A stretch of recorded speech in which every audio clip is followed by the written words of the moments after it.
There is chaos. Without law, there is anarchy, and without safety, there is catastrophe. We will have reform without undermining our many great and extremely talented law enforcement officers. Yesterday, President Trump signed an executive order on police reform after meeting with law enforcement officers and the families of those who lost their lives in deadly confrontations. Now, among those in attendance, the family of Ahmaud Arbery. He was shot and killed in February while he was running in Brunswick, Georgia. Now, as for the president's executive order, Democrats are calling the changes soft. So we're asking, does the order go far enough? On your side, Shelby Danielson spoke with local law enforcement to get their take. President Trump's executive order fell far short of what activists and lawmakers have been wanting, such as an outright ban on chokeholds and on no-knock warrants, among other things. House Speaker Nancy Pelosi called the president's order weak.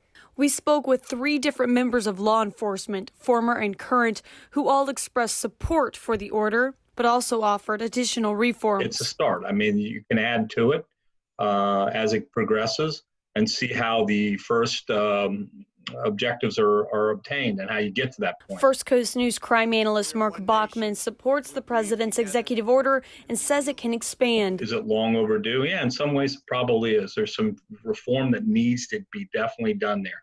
But bear in mind, it's such a small percentage of police that engage in that type of activity. In the order, President Trump calls for a national database that tracks officers who use excessive force. That data follows them throughout their career.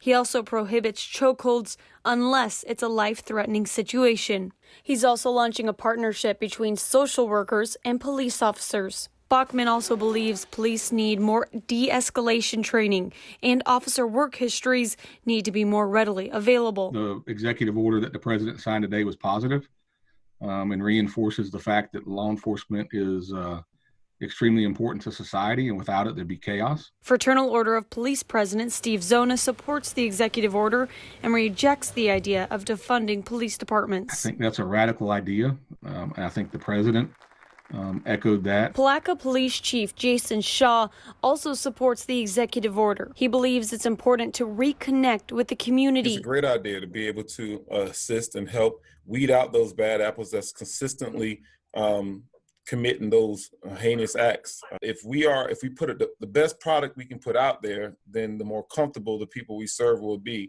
and we'll be respected a lot more. Shelby Danielson, First Coast News, on your side.